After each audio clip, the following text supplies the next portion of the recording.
Muchas gracias. Bueno, pues durante los próximos 55 minutos aproximadamente vamos a ver este tema tan interesante como los consejos para prevenir o para gestionar mejor los riesgos asociados a la gestión de activos.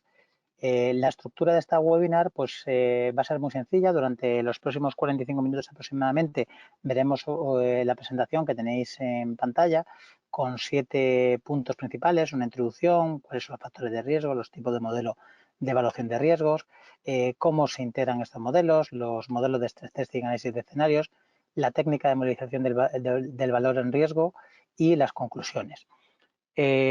Una vez que acabemos esta parte, que aproximadamente durará unos 45 minutos, entraremos en el turno de preguntas y respuestas, que durará aproximadamente entre 10 y 15 minutos.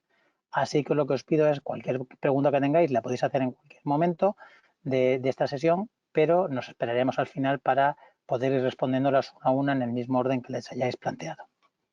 Así que sin más, pues empezaremos lo que es la sesión. Y yo creo que empezamos por la parte de esenciales, ¿no? O sea, es decir, ¿qué es la palabra riesgo, no? La palabra riesgo es una palabra, pues, que como veis en pantalla, proviene de la palabra árabe que se llama rizq, que hace referencia a lo que depara la providencia. Es decir, el concepto de riesgo, pues, alude tanto a la probabilidad de sufrir una contingencia como a la probabilidad de sufrir un daño. Y el riesgo, pues, aunque no lo parezca y en algunos casos lo demos por asumido, es algo realmente consustancial a la condición humana, ¿no? Y a la hora de adaptar cualquier tipo de decisión, pues asumimos riesgos, ¿no? Y centrándonos en el ámbito financiero, pues hablaremos de riesgo aludiendo a la probabilidad de sufrir una pérdida o un quebranto económico. Con lo cual, pues como podéis ver aquí en la parte inferior de abajo, riesgo al final es la probabilidad de sufrir un daño, ¿no? No obstante, pues siempre que aludimos al concepto de riesgo, pues lo visualizamos con un aspecto o un prisma negativo, cuando en realidad el concepto de riesgo viene acompañado del concepto de oportunidad, ¿no? La incertidumbre en la que estamos permanentemente sometidos debemos verla como nuestra aliada y no como nuestra adversaria, ¿no? Ya que lo que hace es generar oportunidades, ¿no? Una cuestión es desconocer qué va a depararnos el futuro al ser algo incierto, y otra diferente es saber la posibilidad que tenemos que el daño se produzca. Realmente la historia de la humanidad pues, está llena de ejemplos en los que ponen de manifiesto la dificultad de predecir el futuro. Y grandes personajes e importantes instituciones pues, han mostrado una incapacidad manifiesta para predecir el futuro, incluso el referido a los aspectos más próximos en su ámbito de gestión. Y aquí en este sentido, pues hacemos mención pues, a frases célebres de personajes muy ilustres, como ejemplo Sir William Pease, el director del Post Office, pues que decía, por ejemplo, que los americanos necesitaban el teléfono, nosotros no, porque tenemos mensajeros de sobra. O, por ejemplo, el director de la US Patent Office, Charles Jules, que lo que decía que todo lo que se puede inventar ya ha sido inventado. O Thomas Edison, que esta locura por la radio morirá con el tiempo, o incluso el presidente en aquel momento de IBM, Thomas Watson, que decía que había un mercado mundial de unos 5 ordenadores, ¿no? O incluso el fundador de Digital Equipment, Ken Olsen, que decía que no había necesidad de tener un ordenador personal en casa. O más recientemente, pues Bill Gates, que decía que nadie iba a necesitar más de 640 kilobytes de memoria en su ordenador personal. Con lo cual, bueno, pues visto estas frases, obviamente ha habido muchas frases célebres de estos personajes que sí han tenido razón, vemos que es difícil predecir el futuro, ¿no? Y más que tratar de eliminar completamente el riesgo, lo que sí podemos hacer es conocer de una forma adecuada a los riesgos que estamos expuestos. Tratar de medir la posibilidad de que se den o estar en posición de poderlo gestionar correctamente si se producen, ¿no? Es un poco las grandes pautas, ¿no? O sea, primero conocerlos y conocer la intensidad que se pueda dar, es decir, si es que se da, cuál es la severidad de ese riesgo. La siguiente es tratar de medir la probabilidad que se den. Y por último, cómo gestionar este riesgo de una forma adecuada, ¿no? Y la gestión de riesgos lo que debe ser una parte esencial de la gestión empresarial, que permita lo que es el plan estratégico, que no se vea comprometido por la materialización de los riesgos. Al final, es la esencia de la actividad empresarial, ¿no? Y sin riesgo realmente no habría oportunidades, ¿no? la actual competitividad de la economía hace que la cultura de la gestión del riesgo pues cada vez esté más extendida pues dentro de la gran empresa, ¿no? Y ya no solamente de la gran empresa, sino también de la mediana empresa. Y este crecimiento, pues que se inició con un planteamiento teórico, muchas veces se ha visto obligado pues a que el cumplimiento de las empresas que cotizan en los mercados secundarios pues se ha convertido en una aplicación práctica en el día a día de su actividad. Como filosofía de partida, pues se considera que todas las organizaciones disponen de objetivos que se materializan en un plan estratégico y que pueden verse amenazados por una serie de riesgos relacionados con sus actividades, ¿no? Aquí en el gráfico de la derecha veis lo que es The Risk Reward Model, ¿no? O sea, es decir, ese modelo de rentabilidad de riesgo, pues que exitosamente una persona que se llama Markovich desarrolló en los años 60 y que posteriormente Sharpe lo concluyó en la Universidad de Stanford y bueno, y que recibieron el premio Nobel por ello. Y al final lo que está claro es que vamos a seguir a un mayor riesgo, una mayor rentabilidad y viceversa, ¿no? Y en este enfoque sistemático para ayudar a organizaciones, sin importar lo que es su tamaño o misión, a identificar eventos, a medir, a priorizar y a responder los riesgos que afectan a los proyectos e iniciativas en marcha, permitiendo que la misma determine qué nivel de riesgos puede o debe aceptar, ¿no? Mientras se construye su futuro, ¿no? Con lo cual, es una parte pues realmente fundamental de la estrategia, ¿no? Y del proceso de la toma de decisiones de la empresa y por tanto ha de contribuir pues, a la creación de valor en todos los niveles y no solo como accionista, sino también para otros grupos como los clientes, los tenedores de derechos de la empresa y otras entidades que sirven a grupos anteriores, es decir, en definitiva, los que se llaman los stakeholders. Es imprescindible que la alta dirección lidere el proceso de gestión de riesgos, desde su implantación hasta la exigencia del control y la evaluación bajo criterio de rentabilidad en todas las decisiones tomadas, comenzando por la de decisión estratégica. Realmente los tres pilares analíticos en la teoría de finanzas actuales es el valor del dinero en el tiempo, la valoración de activos y la gestión de riesgos. Las empresas que participan en el negocio de gestión de riesgos, pues los más competentes lo consiguen, otras fallan, mientras que algunas asumen pasivamente los riesgos financieros, otras intentan crear una ventaja competitiva a través de una exposición juiciosa de estos tipos de riesgos. En ambos casos, sin embargo, los riesgos debían ser vigilados cuidadosamente, ya que significan un alto potencial de pérdidas importantes enfrentándose cada vez más a factores que lo que hacen es crear inseguridad. La última década realmente está marcada por la mayor movilidad internacional de los recursos, lo que es la diversificación de los productos financieros y el resurgimiento de la volatilidad a nivel global, y más en una época del post-COVID o COVID en las que nos encontramos. Todos estos elementos confluyen en la necesidad de adaptar métodos y procedimientos de identificación y evaluación de control de los diferentes riesgos, así como la determinación del tratamiento más adecuado de los mismos para garantizar la supervivencia y estabilidad financiera de cualquier organización empresarial. Por lo tanto, lo que vemos es que se hace necesario un programa de gestión de riesgos en cualquier tipo de empresa y en especial en entidades aseguradoras debido a la esencia de su actividad. Realmente ofrecer garantías suficientes al asegurado demostrando que será capaz de hacer frente a sus posibilidades de compromisos futuros. El sector asegurador tradicionalmente pues, ha usado los mismos tipos de modelos cuantitativos, principalmente para tarificar y calcular las provisiones, aunque también han sido utilizados para calcular la solvencia y los requerimientos de capital, enfocándose principalmente en lo que es la estimación de los valores esperados más que la desviación a posteriori de esos valores esperados. Además, no cubren lo que es la totalidad de los riesgos a los cuales las aseguradoras están expuestos. De hecho, recientemente, y debido pues, por ejemplo, a los avances de los sistemas de información y telecomunicaciones, estos modelos han ido enriqueciendo y ganando complejidad, incorporando todos los riesgos en uno solo, y cuyo objetivo es la asignación eficiente de capital.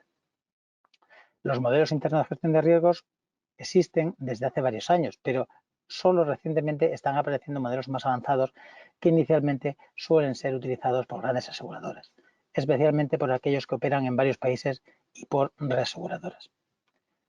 Aunque estos modelos se desarrollaron en ausencia de regulación al respecto, están ayudando a mejorar a los estándares de gerencia de riesgo en general y a conformar pues, un marco asegurador, Solvencia II o Solvencia III, que ayudará a comprender mejor los riesgos del sector asegurado en su conjunto y en un mundo que es cada vez realmente más complejo y lo estamos viendo hoy en estos días y globalizado y con unos riesgos de mayores dimensiones y estrechamente interconectados principalmente por la globalización, ¿no? Y en ese proceso de gestión de riesgos, lo primero que debemos hacer es identificar, analizar y evaluar la realidad de los riesgos soportados. Esta es una labor básica. Aparentemente puede ser fácil de ejecutar, sin embargo, en ella está en juego el proceso de gestión de riesgos. Resulta fundamental no cometer fallos en esta primera fase de reconocimiento de la realidad, porque cualquier error lo que tiene un efecto negativo expansivo con consecuencias que no se acaban nunca, puesto que afectan negativamente a la política de control, financiación y administración de riesgos de la organización. Y tan importante como el análisis de riesgos es su divulgación y la comunicación de los hallazgos obtenidos. Ordenar y estructurar y exponer con coherencia y precisión la calificación de riesgos, su evaluación, en suma, lo que es el mapa de riesgos, permite transformar las ideas encontradas en propuestas de solución, trazando la hoja de ruta hasta su conclusión. Por lo tanto, la gestión de riesgos de las entidades aseguradoras lo que deben de cubrir son pues, los elementos claves del ciclo de negocio, como vemos en esta diapositiva, así como una gestión adecuada de los riesgos a los que la compañía esté expuesta, donde se vinculan a cada fase de ciclo de negocio, pues desde lo que es la orden de cobertura del seguro hasta lo que es la gestión de siniestros, pasando pues, por lo que es la administración y gestión del seguro por la aseguradora a un riesgo concreto. Por ejemplo, en una fase de inversión de las primas del seguro, pues aparece el riesgo de inversión y toda la fase del proceso está implícito lo que se llama el riesgo operacional. Aquí en esta slide puedes ver un poco pues, el ciclo del riesgo entre el riesgo de crédito, riesgo operacional, riesgo de gasto, riesgo de liquidez y del mismatch, el riesgo de reaseguro o el riesgo de suscripción, el riesgo de inversión, por ejemplo. Pues una vez que hemos visto esta primera parte, pasamos a ver cuáles son realmente los factores de riesgos. Y para identificar exactamente los factores de riesgo, lo que se precisa es de una buena experiencia y de conocimientos especializados. Algunos escenarios pueden realmente vincularse a eventos observados en el pasado, permitiendo así a los aseguradores basarse en la experiencia. Una vez que se han identificado los factores de riesgo, se deben formular los modelos cuantitativos. Para muchos factores de riesgo, por ejemplo el de suscripción, es suficiente con especificar distribuciones individuales en función, por ejemplo, de la frecuencia anual y de la magnitud o gravedad. Sin embargo, hay que utilizar pues, el aumento de información disponible para actualizar constantemente escenarios de amenazas, que en la práctica se describen frecuentemente en base a distribuciones de frecuencia y magnitud. Por ejemplo, os podéis imaginar en esta época del COVID cómo eran el sector de los seguros de vida, por ejemplo. Además, hay que modelizar los otros riesgos, como por ejemplo los operacionales, sistemáticos o sistémicos, ¿no? Ya que estas variables tienen un impacto importante en el conjunto de negocio. Para obtener una distribución de la probabilidad del resultado anual, pues los factores de riesgo deben combinarse con las exposiciones a las que se afectan y las fluctuaciones normales de negocio deben cuantificarse y agregarse. Una vez obtenido el modelo de riesgo de la compañía, se puede evaluar si la misma dispone de un adecuado nivel de capital en riesgo o no. Una formalización alternativa podría ser la de la exigencia de que tras un año adverso la compañía debe seguir teniendo suficiente capital para continuar sus operaciones. Hay también escenarios cuyos efectos aún no se han comprobado, pero que podrían ocurrir en el futuro. Por ejemplo, hace medio siglo, por ejemplo, las betosis no era considerado un peligro. Ello es posible porque los eventos que se producen en años consecutivos pueden considerarse como independientes y porque las distribuciones probabilísticas subyacentes no varían en el tiempo. Lo mismo podría ser hoy día, por ejemplo, con el COVID. Y para obtener información sobre la totalidad de una empresa, se tiene que construir y analizar la distribución de la probabilidad del resultado en su conjunto. También habría que representar las dependencias entre diferentes factores de riesgo, ya que mientras los factores de riesgo de suscripción se consideran independientes, se debe prestar especial atención a los factores de riesgo operacionales, sistemáticos y sistémicos, donde las dependencias realmente son mucho más frecuentes. Teniendo en cuenta la estructura, por ejemplo, del sector seguros, podemos suponer que un año muy desfavorable, es decir, en el que se produce una multitud de grandes siniestros, afectaría igualmente a otros competidores. Y, por ejemplo, lo hemos vivido en seguros de vida con el COVID, como decíamos anteriormente, ¿no? Puesto que la capacidad disponible se reduce a causa de los pagos por siniestros, podemos suponer que las primas de seguro se encarecerán y que los negocios se volverán más rentables. Así podríamos aspirar a que, tras un año extremadamente adverso, se mantenga a disposición suficiente capital para estar en condiciones de aprovechar plenamente cuáles son las oportunidades de negocio. Así llegamos a un punto en el que vamos a explicar cuáles son los principales tipos de riesgos. Y el primero de ellos, y enfocándonos más bien en la actividad aseguradora, es el riesgo de su suscripción pura.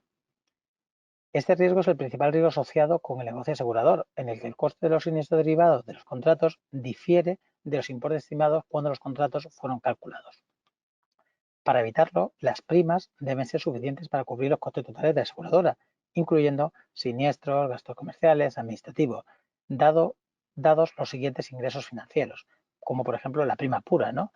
La prima pura no deja de ser otra cosa que la esperanza matemática de la ley de distribución de la siniestralidad anual, conocidas las distribuciones del número de siniestros y el importe de cada uno de ellos. O el recargo de seguridad, ¿no? El recargo de seguridad se destina a cubrir las fluctuaciones negativas de la siniestralidad esperada y, según la normativa, debe calcularse sobre la prima pura. O los gastos de administración y los márgenes o los gastos de administración y el margen, que son componentes económico-comerciales del precio del seguro, ¿no? Al final, el riesgo de asegurador es que el asegurador o bien el que haya recibido menor cantidad de prima para los riesgos a los que se había comprometido a suscribir y, por tanto, no dispone de fondos necesarios para liquidar siniestros o bien los siniestros son superiores a lo previsto y puede ocurrir por distinto tipo de razones. Por ejemplo, el riesgo de estimación incorrecta. Por ejemplo, cuando la previsión de pérdidas está basado en un inadecuado conocimiento de la distribución de pérdidas o cuando las hipótesis subyacentes son incorrectas. Esto se puede deber, por ejemplo, a los errores en las muestras o falta de experiencia con el riesgo asegurado, o este riesgo podría ser mitigado hasta cierto punto diversificando los riesgos asegurados. El riesgo de desviación aleatoria, es decir, las pérdidas esperadas se desvían negativamente debido al incremento aleatorio de la frecuencia y o la gravedad de los siniestros o porque las pérdidas fluctúan alrededor de la media. Ejemplos de estos son los eventos que provocan pérdidas múltiples como la acumulación en caso de catástrofes naturales o, por ejemplo, una pérdida que provoca múltiples eventos, por ejemplo, como podría ser un fuego en un edificio que afecta a las propiedades. La importancia de este tipo de riesgo en una cartera de seguros, pues realmente lo que depende son de distintos factores, por ejemplo, el número de siniestros o la distribución de probabilidades de la incidencia de siniestros y las máximas pérdidas posibles. Para poder mitigarlo, una acción posible y eficaz, siempre que las estrategias competitivas de cada asegurador lo permitan, es la de incorporar a la cartera tantos riesgos asegurados homogéneos e independientes como se pueda, es decir, diversificando. Otra puede ser el riesgo de cambio. ¿Y qué es el riesgo de cambio? Pues esa desviación negativa de las pérdidas esperadas por cambios impredecibles en los factores de riesgo, que causan un incremento en la frecuencia y en la gravedad de las pérdidas o en las pautas de liquidación, como los cambios en la legislación, la tecnología, cambios sociales, demográficos o médicos, cambios climáticos, etc. Este riesgo también se controla con la diversificación de los riesgos asegurados, como no puede ser de otra forma. O por último, el riesgo de provisiones insuficientes, ¿no? A partir del riesgo asegurado en sí existe un riesgo derivado de este y este está causado por el proceso de creación de reservas del asegurador. Este es el riesgo de las provisiones técnicas, sean insuficientes para hacer frente a las responsabilidades de la aseguradora. Para intentar mitigar este riesgo, pues a través de estimaciones actuariales de las provisiones de siniestros pendientes de declaración, se necesita información disponible suficiente sobre la siniestralidad histórica. Y este riesgo también puede afectar a lo que es la posición financiera de las aseguradoras, distorsionando su imagen y presentando unas cuentas mucho mejores de lo que realmente son, lo que puede llevar a decisiones equivocadas sobre la gestión de riesgos. Dentro de los tipos de riesgos, pues los específicos a los que se enfrentan las entidades en ejercicio de la actividad aseguradora, se pueden citar al menos los siguientes. Lo que es el riesgo de gestión de suscripción pura, que es el principal riesgo asociado con el negocio asegurador, en el que el coste real de los siniestros derivados de los contratos difiere de los importes estimados cuando los contratos fueron calculados. Para evitarlo, las primas deben ser suficientes para cubrir lo que son los costes totales de la aseguradora, incluyendo siniestros y gastos comerciales y administrativos, dados los siguientes ingresos financieros. Luego tenemos lo que es el riesgo de crédito, el riesgo operacional, el riesgo de reaseguro, el riesgo de mercado, otro tipo de riesgos. También tenemos riesgos de carácter más legal, ¿no? Como el riesgo legal y jurisdiccional, ¿no? Que son aquellos riesgos asociados con los impactos financieros en los cambios de regulación y la ley. Y por ello realmente es necesario que las aseguradoras comprendan cuáles son las implicaciones de los cambios e implementen sistemas internos para cumplir con los requerimientos de las autoridades supervisoras. Un claro ejemplo de este tipo de riesgo pues aparece en los seguros de salud, ¿no? Que realmente están muy regulados por los Estados miembros, marcando continuamente los límites entre el sistema de salud público y el sistema de salud privado. Además, las aseguradoras en general lo que necesitan es revisar la idoneidad de sus previsiones a la luz de las, por ejemplo, de las sentencias jurídicas sobre un particular ramo o sobre un tipo de pólizas que puedan afectar a todo el sector, ¿no? Podemos también hablar de los riesgos de cambio en el mercado, ¿no? Al final las aseguradoras realmente son vulnerables a las actitudes de los consumidores, ¿no? y a las acciones de los mismos, ¿no?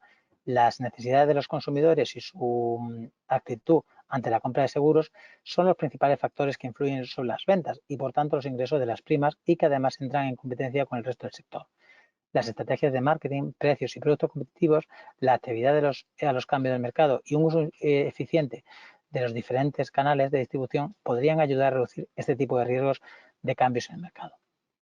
Este tipo de riesgos está relacionado con la economía nacional o global o con los factores sociales que tienen un impacto indirecto lo que es en el sector asegurador.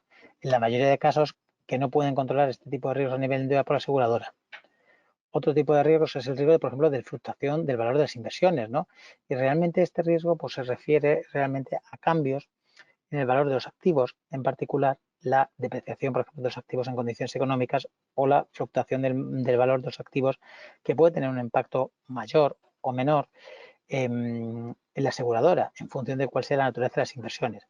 Y por lo tanto es necesario controlar este riesgo de la misma manera que el riesgo de inversión. También es importante mencionar que los seguros de vida, la elección de los activos para determinados productos la realiza casi en su totalidad el tomador. Riesgos de cambio medioambientales, que es el riesgo de incremento en la frecuencia de las catástrofes naturales y cambios medioambientales, que realmente ofrece un futuro cada vez más incierto, ¿no? Las aseguradoras lo que deben ser es capaces de actuar frente a este tipo de riesgos que el cambio climático pueda tener sobre sus negocios, ¿no? Y aquí podemos hablar pues, de riesgo de transición o riesgos físicos.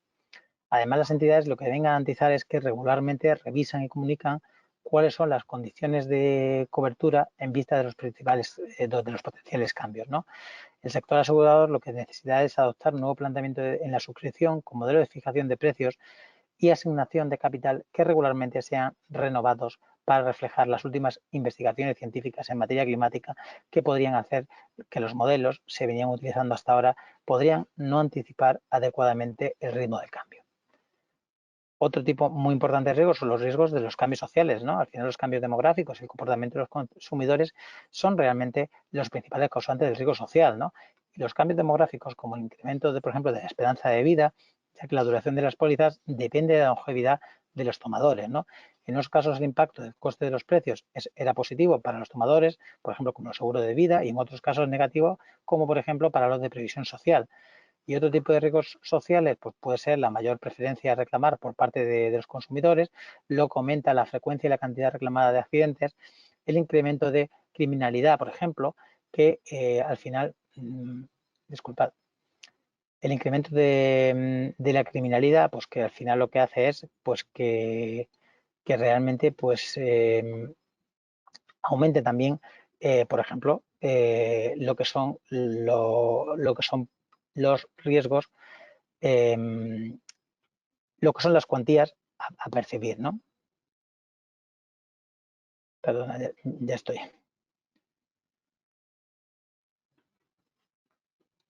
Podemos tener muchos más tipos de riesgos.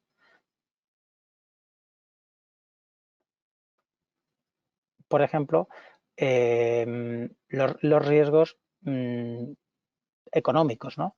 Al final, lo que son el riesgo de ciclo económico es el riesgo relacionado con los cambios económicos o con una recesión económica debido a procesos y factores externos que puede afectar a la venta de seguros, ¿no? al final existen también factores en los cuales los económicos secundarios pueden impactar de una manera directa en el sector asegurador, como por ejemplo puede ser el desempleo, ya que puede aumentar el riesgo de finalización de cierto tipo de contratos, ¿no? Por ejemplo, como los seguros de vida o los multirriesgos, o el riesgo de inflación, ¿no? Que es ese riesgo que tenemos relacionado con un aumento significativo del nivel de precios de un país o de un área geográfica, ¿no? Y para las pólizas de seguro de no vida, por ejemplo, el efecto de inflación es importante en los cálculos de las previsiones de los seguros, en los que los siniestros son liquidados durante bastante tiempo después a la fecha de ocurrencia del siniestro, ¿no?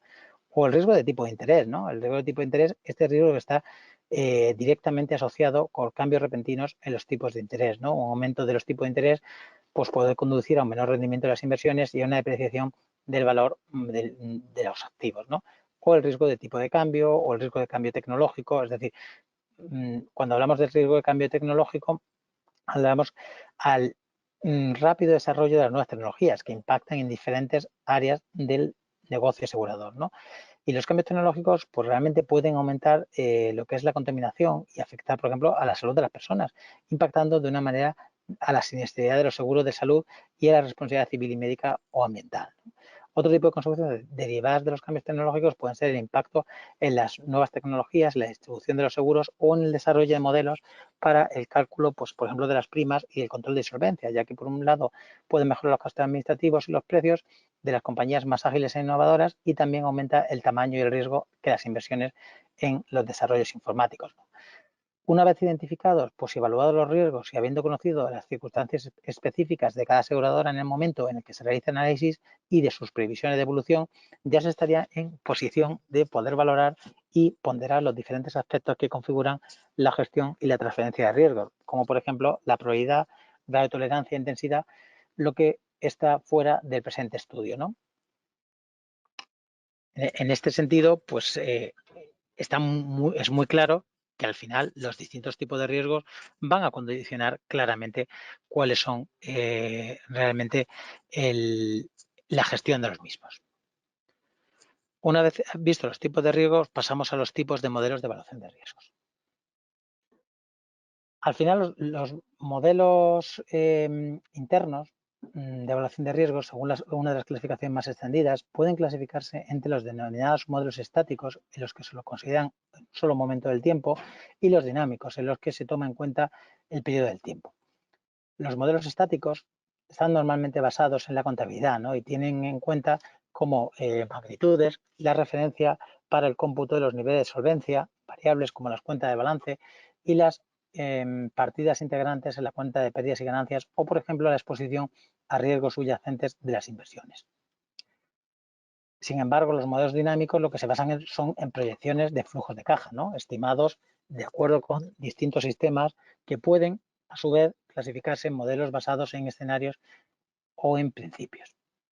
Por ejemplo, los modelos basados en escenarios implican una evaluación de sensibilidad de la entidad del impacto de diversos escenarios en valoración de activos a través de la proyección de sus flujos de caja.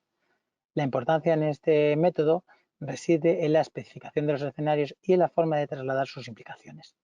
Principalmente, este test hace referencia al estudio de consecuencias con un amplio rango de parámetros que son variados simultáneamente e intentando analizar el impacto de determinados parámetros en función pues, de la exposición específica de cada entidad.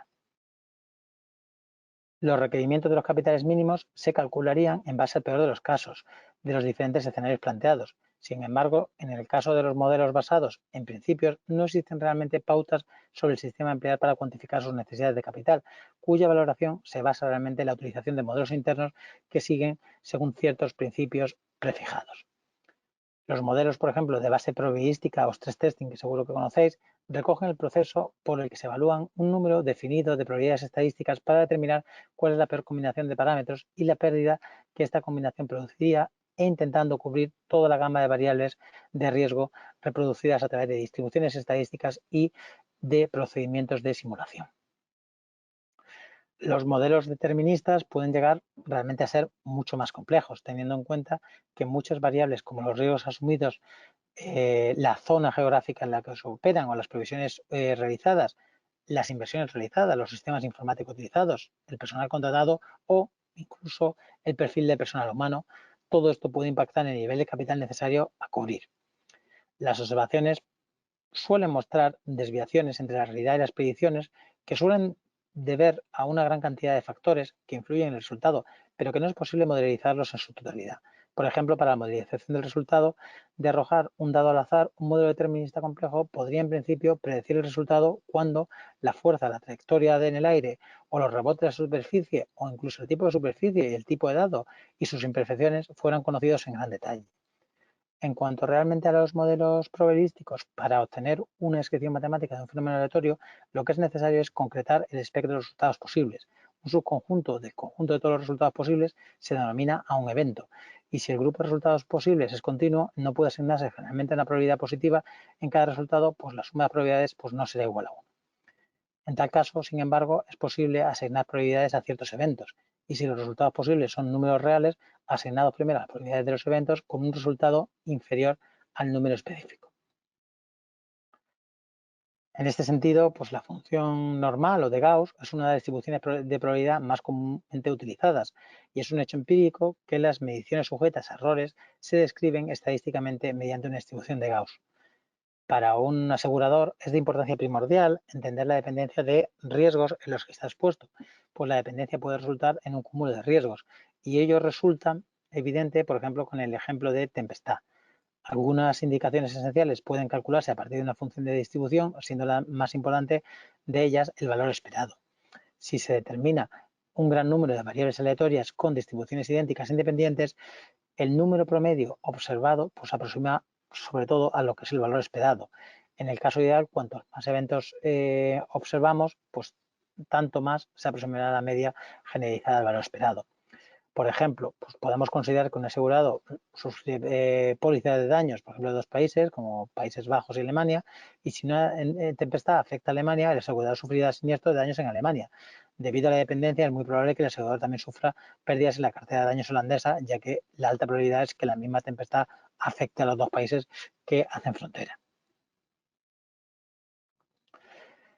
La determinación realmente de modelos probabilísticos adecuados basados en datos históricos en un campo de estadística es conocido como la estimación estadística y se considera que los datos son aleatorios y responden a un modelo probabilístico subyacente desconocido y el estadístico se dedica a deducir de los datos la mayor información posible sobre el mismo. Realmente, dado que los datos son aleatorios, la deducción estadística está sujeta realmente a errores estadísticos, es decir, que dos observaciones diferentes del mismo fenómeno pueden producir dos modelos realmente distintos. Una vez visto ya cuáles son los tipos de riesgos o factores de riesgos y los tipos de modelos, veremos el siguiente punto que es, como se llama esta webinar, cuáles son los consejos para prevenir los riesgos asociados en la gestión de activos.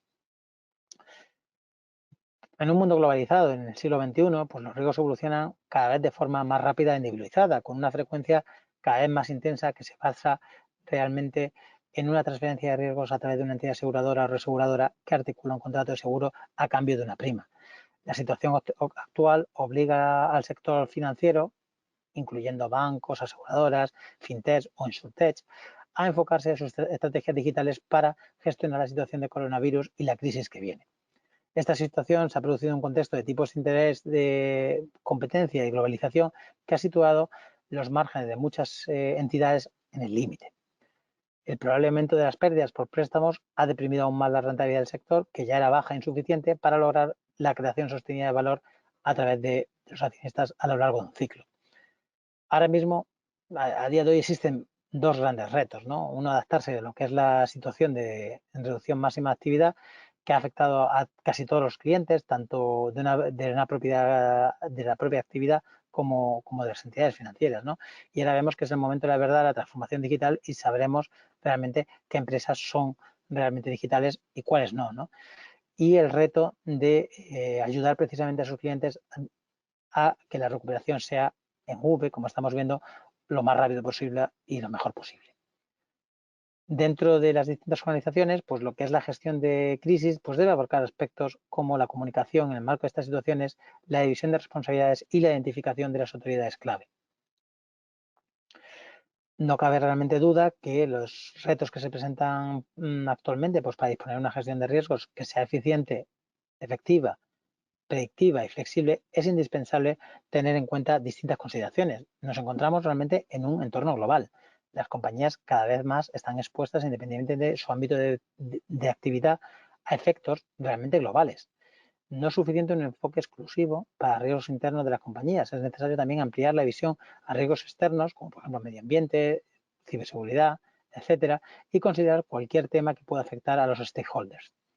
Es importante que la gestión esté actualizada. Los principales riesgos identificados en el 2019 y 2020 no fueron los mismos que los años anteriores y con total seguridad no serán los mismos que los de, por ejemplo, los años 2025. Y para todo esto es muy importante tener una visión holística, esa visión 360 grados. Es necesaria una visión más global en toda la organización, más transversal, y que la gestión de riesgos sea parte de la cultura empresarial y que cada uno de los empleados lo conforma. Con lo cual, las medidas que se deberían estar basadas en un enfoque proactivo más que reactivo y deberán permitir que desde los miembros de la administración hasta el último empleado recién incorporado en la compañía sepa cuál es la guía de actuación cuando se en situaciones de este tipo.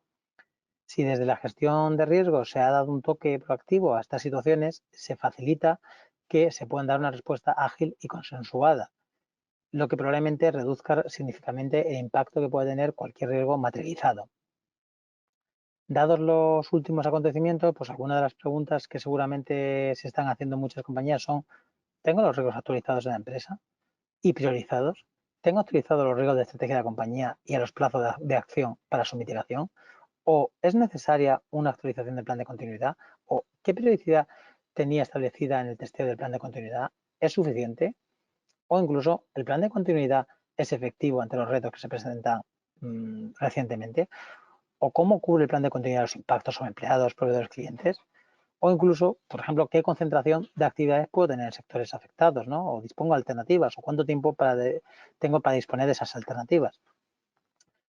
¿O habían o han recibido mis empleados una formación como para actuar en caso de epidemias o desastres naturales?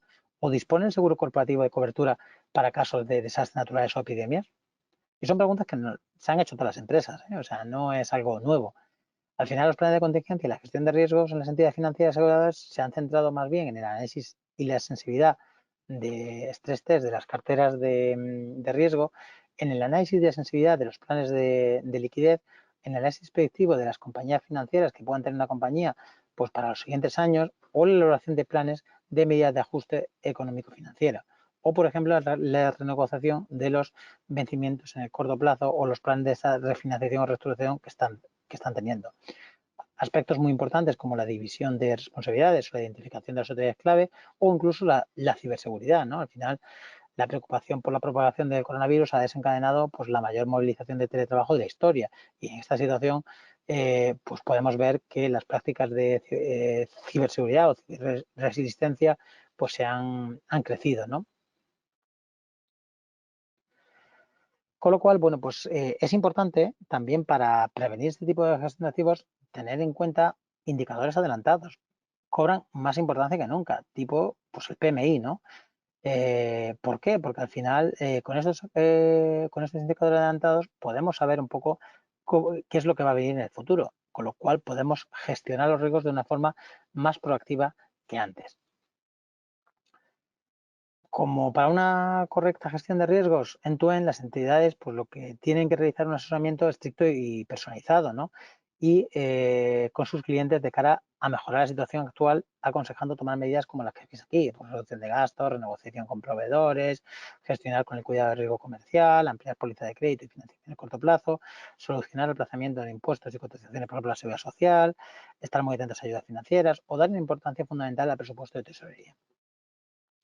Y en este punto es muy importante diferenciar en los distintos tipos de activos para poder gestionar de forma muy adecuada. O sea, qué son los activos humanos, activos de la información, activos financieros o activos intangibles, ¿no?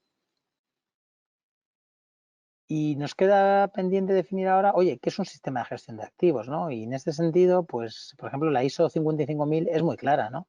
Un sistema de gestión de activos es un conjunto de elementos de una organización interrelacionados y que actúan, cuya función es establecer una política y unos objetivos de la gestión de activos y los procesos necesarios para alcanzar dichos objetivos. Hay que decir también que da un enfoque estructurado para lo que es el desarrollo, coordinación y control de todas las actividades de una organización realiza sobre sus activos en sus diferentes etapas de ciclo de vida y se alinea con los objetivos. Y debemos considerar como elementos constitutivos de un sistema de gestión de activos a las políticas, planes, procesos y sistemas de información, ¿no? Y estos elementos deben estar integrados para poder asegurar las actividades de gestión de activos que se puedan ejecutar, ¿no? Por ejemplo, la relación y la diferenciación entre gestión de activos y un sistema de gestión de activos, pues se aclara muy bien en la ISO 55000, que os animo a leer en paralelo, ¿no? Con estos conceptos fundamentales, pues en claro, pues podemos abordar las distintas preocupaciones que hemos expuesto, ¿no? ¿Qué le puede dar, por ejemplo, a una organización? Pues tener una ISO 55000, ¿no? Y precisamente la respuesta está ahí, ¿no? Es la única norma que realmente asocia aspectos financieros y que tiene un direccionamiento muy concreto a la generación de valor, y esto se hace explícito pues en los fundamentos de la norma. Es realmente obvio que los beneficios anteriores pues son de alta trascendencia para cualquier organización, ¿no? Y los podemos ver aquí, ¿no? Mejoras en distintos puntos, como vemos aquí, en desempeño financiero, en decisiones de inversión, riesgo gestionado, etcétera. Bueno, en este punto, pues también es importante saber qué son los modelos de stress testing y el análisis de escenarios, que para este momento es muy importante, ¿no? Al final, el stress testing es una metodología fundamental en la gestión de riesgos y del mantenimiento adecuado de los recursos financieros por las entidades. Este tipo de herramientas lo que supone es una contribución para identificar y cuantificar cuál es el impacto de diferentes escenarios en las expectativas financieras futuras de las aseguradoras. Y al final, las pruebas de estrés realmente son un método para analizar lo que podría ocurrir en determinados escenarios y, por tanto, no se utiliza como una herramienta de predicción. El término stress testing incluye tanto pruebas de sensibilidad como análisis de escenarios, y ambos están basados en el análisis del impacto de escenarios adversos improbables, pero no imposibles. Estas pruebas pueden ser financieras, operativas, legales o cualquier otro riesgo que pueda tener un impacto financiero en la aseguradora. Existen además dos tipos de básicos de escenarios, los históricos y los hipotéticos, y ambos totalmente válidos y complementarios. Los primeros reflejan cambios en los factores de riesgo que ocurrieron en el pasado. Los escenarios hipotéticos lo que utilizan es una estructura de eventos que todavía no se ha producido, y estas pruebas deben considerarse como una medida realmente apropiada para el buen gobierno corporativo y un elemento fundamental en la gestión de riesgos de las entidades aseguradoras, y no solo una simple herramienta para la asignación, por ejemplo, de capital o de medir resultados, y menos aún cuando la respuesta, por ejemplo, a una medida regulatoria, lo que ineludiblemente también es de valor e importancia, ¿no? Con lo cual, el stress testing puede ser parte, por ejemplo, de los consejos de administración y de la dirección de las entidades aseguradoras y de los riesgos que están expuestos a desarrollar estas estrategias alternativas de mitigación de los riesgos. Aparte de entender y analizar los riesgos habituales, las variaciones esperadas, también es necesario analizar los extremos y los atípicos, como por ejemplo un colapso de mercados bursátiles, una crisis del COVID, para entender el alcance de los riesgos asumidos, ¿no? Y para ello existen multitud de técnicas, como los métodos deterministas y probabilísticas, algunos de los cuales pues podemos describir, ¿no? La naturaleza y alcance de las pruebas de estrés pues van a depender realmente de lo que es la situación específica, pues por ejemplo, de cada entidad aseguradora con respecto a los siguientes factores: por ejemplo, situación de solvencia, línea de negocios, canales de distribución utilizados, la situación actual del mercado, del asegurador, o la situación respecto al grupo de pertenencia o la política de las inversiones o el plan de negocio, ¿no? Y las entidades lo que realmente deben es considerar y clasificar los eventos que son materiales de los que no, teniendo en cuenta cuál es su impacto de probabilidad y la razonabilidad, porque esto en parte dependerá de su tamaño, complejidad y la naturaleza de sus operaciones, ¿no? Para ser más concretos, los factores de los riesgos siguientes pues pueden ser utilizados como guía general de la entidad aseguradora, ¿no? Pues riesgos a nivel de la entidad o de la organización, como los que vemos aquí, o riesgos sistémicos. Y realmente estas pruebas son normalmente de periodicidad anual, aunque también dependen del perfil de riesgos de la aseguradora descrito anteriormente, ¿no? Independiente que las pruebas por requerimiento de los organismos supervisores. En cuanto a los horizontes temporales, se deberían examinar cuáles son los efectos de impactos en el distinto periodo de tiempo, en el corto, en el medio plazo, en el largo plazo. Y existen distintas técnicas de modelización que se utilizan en las pruebas de estrés. El uso de una u otra realmente va a depender de las circunstancias particulares de la aseguradora y de las políticas y los sistemas de gestión de riesgos, ¿no?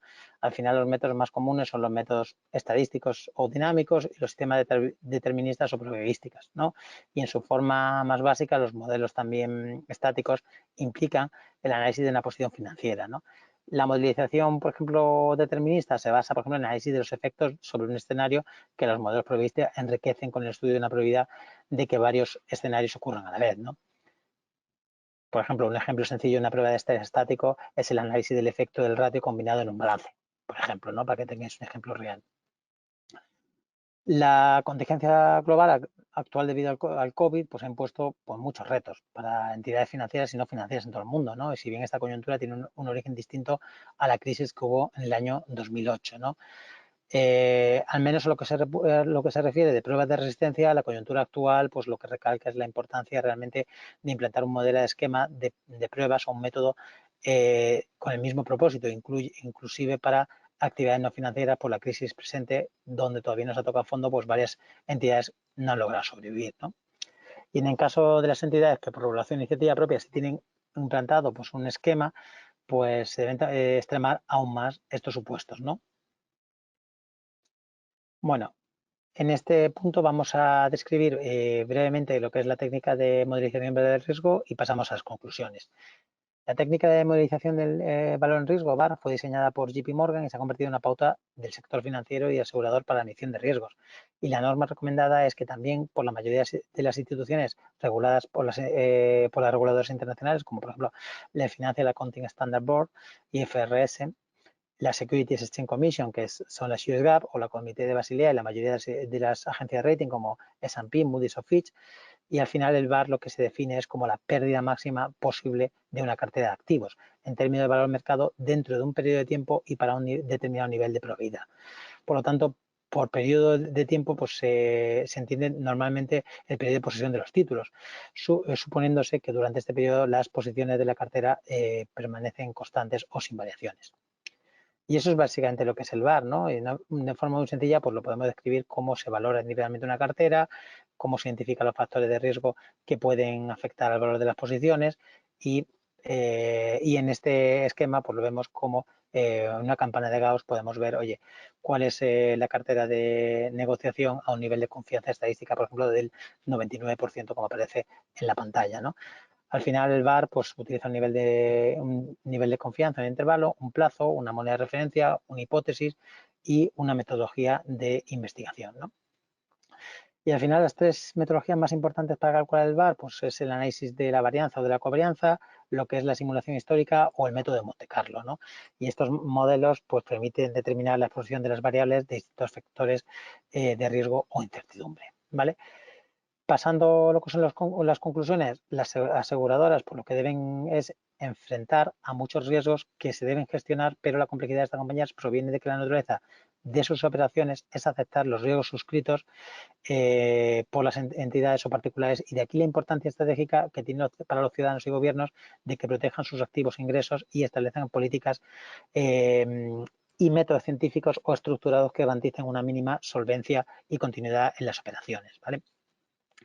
El análisis de escenarios es muy importante, ¿no? Y se puede concluir que, por un lado, la falta de datos de análisis financiero del riesgo es una problemática tradicional de este tipo de metodologías que puede solventarse utilizando una combinación de bases pues, de datos, tanto externas como internas, y por otro lado, con las de metodologías descritas, y además suponen una medida pues, en común de gestión y evaluación del riesgo en línea con la nueva legislación de seguros, ¿no?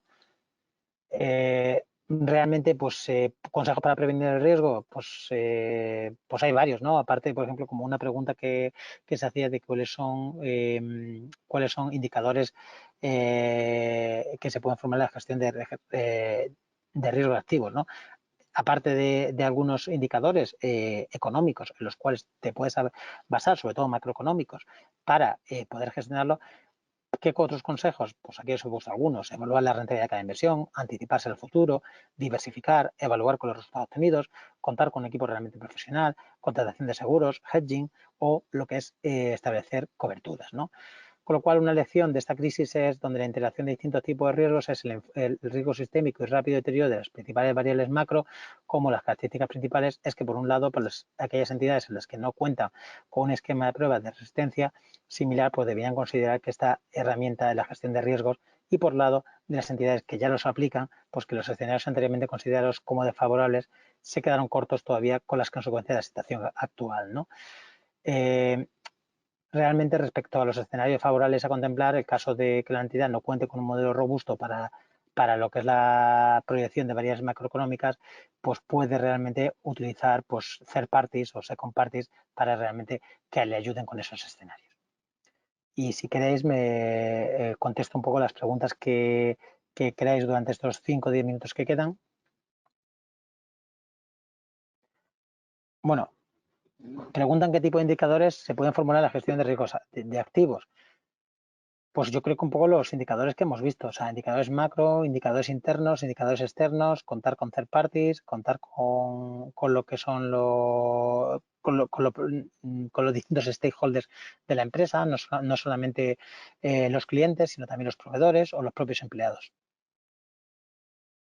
Es decir, indicadores tanto cuantitativos como cualitativos.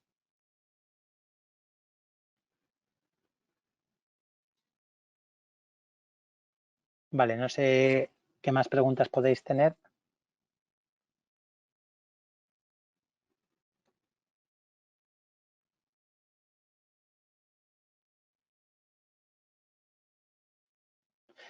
Bueno, pregunta Arnaldo si las autoridades deberían exigir sistemas de gestión y evaluación de riesgos de las aseguradoras. Bueno, y lo hacen, ¿no? O sea, al final es algo que viene ya en la propia normativa, ¿no? O sea, al final este tipo de aseguradoras lo que cumplen son con unas normativas tanto a nivel global como a nivel local muy fuertes en lo que es la gestión y evaluación de riesgos.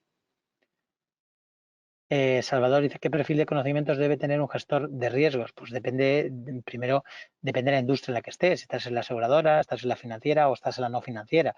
Pero obviamente tienes que tener un grado de conocimientos alto de lo que es la industria primero en la que estés trabajando. Después, una vez, si estás en la parte financiera, pues tendrá que ver pues, riesgos de crédito, riesgos de mercado, riesgos de liquidez, por ejemplo, riesgos de endeudamiento. Si estás en un sector industrial, pues tendrás que ver pues, riesgos de la parada de la operación de la fábrica, riesgos, por ejemplo, ambientales, etcétera, ¿no? O sea, depende, Salvador, un poco en el sector en el que estés. Sí, Pedro pregunta por la presentación, pues como ya ha comentado, pues está disponible a través de YouTube lo que es todo lo que es el vídeo, ¿no? Y del cual está la presentación. Pregunta Kevin Daniel, para el caso de activos intangibles, ¿cómo podemos medir los riesgos asociados a la gestión de estos? Bueno, al final los riesgos intangibles, por ejemplo, es el valor de una marca, ¿no? Al final, ¿qué riesgos asociados puede haber esto? Pues puede ser un poco riesgos que deprecien el valor de marca, ¿no? O sea, es decir, riesgos reputacionales, ¿no? Por ejemplo. Y entonces, ¿cómo se puede medir? Pues, ¿cómo se mide la marca? Pues la marca al final tiene un valor, ¿no? Tiene un valor en la contabilidad, pues ¿cómo se puede medir? Oye, pues si se ha cometido, por ejemplo, un fraude o una acción que haya deteriorado la marca, pues se puede medir contablemente. Vale, pregunta, bueno, gracias Silvia por tus palabras. Pregunta, por ejemplo, Salvador, que los riesgos asociados a las fintech o criptomonedas, ¿cómo se pueden medir? Bueno, pues ahí tienes muchos riesgos de mercado, ¿no? O sea, las criptomonedas no dejan ser al final un activo financiero. Entonces, bueno, pues las criptomonedas hay que medir un poco el valor de la criptomoneda, cuáles son los riesgos potenciales de una criptomoneda, riesgos de crédito, riesgos de liquidez. eh, Hay distintos tipos de riesgos, pero bueno, al final como cualquier otro activo financiero, o sea, no es diferente. También un poco, una criptomoneda también tiene, sobre todo tiene muchos riesgos financieros, básicamente. Pregunta Jorge que si los intangibles son valores subjetivos. Bueno, no es que sean subjetivos, o sea, se pueden valorar, o sea, es decir, otra cosa es que sea más complicado valorarlos, pero aunque cuantitativamente sea más complicado valorarlos, no son subjetivos, o sea, tienen su valor. El valor de marca es un valor muy importante en muchas empresas.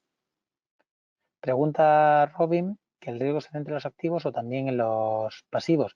Se centra en los dos. Realmente los activos son los derechos que una empresa tiene y los pasivos son las obligaciones que una empresa tiene, pero los riesgos se centran tanto en el pasivo como en el activo. el patrimonio de una empresa, pues bueno, es los fondos propios, ahí es más complicado, ¿no? Vale, gracias, Salvador.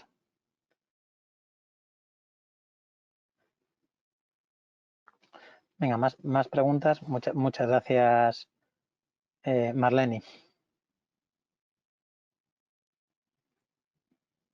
Muchas gracias, Manuel. No sé si tenéis algunas preguntas en los minutos que quedan.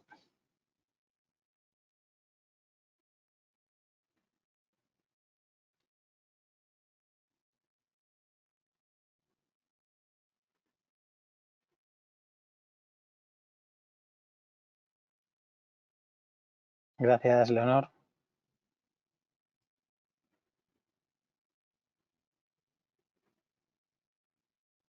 Yo sí me gustaría que todos os quedaseis con la sensación de decir, o sea, ¿cómo puedo prevenir mejor los riesgos asociados a la gestión activa? Primero es conociendo los riesgos, sabiendo la probabilidad de que ocurran, es decir, lo que se llama la PD, ¿no?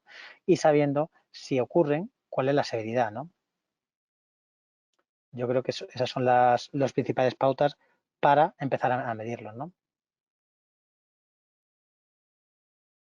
A ver, pregunta Salvador si se tiene un resultado de impacto del COVID en el sector seguro, ¿qué medidas hay? Bueno, al final todos sabéis que la crisis del COVID ha sido pues un cisne negro, ¿no? O sea, es decir, era un evento pues muy poco probable, que no era esperado, con unas consecuencias muy fuertes, ¿no? El impacto ha sido sobre todo pues en todo tipo de, no solamente en los seguros de vida, que es lo que he comentado, ¿no? Ahí en todo tipo de seguros pues ha habido un impacto. Hombre, ha habido, por ejemplo, en los seguros de automóvil pues el impacto no ha sido tan duro porque al final no ha habido tanto movimiento, ¿no? Pero sí en determinados sectores como los seguros de vida ha habido un impacto muy fuerte, ¿no? Y seguro que todos o muchos de vosotros habéis acudido al médico con algún seguro y también eso lo ha ocasionado coste de seguros y el impacto ha sido muy negativo. De hecho, las aseguradoras han perdido más de 50.000 millones durante el año pasado, o sea, con lo cual, o sea, depende en qué tipo de sector, pero a nivel global los impactos han sido muy negativos. Vale, Jorge pregunta que si los seguros a largo plazo como los de renta vitalicia sufrirán cambios en las primas. Seguro que sí, seguro que sí.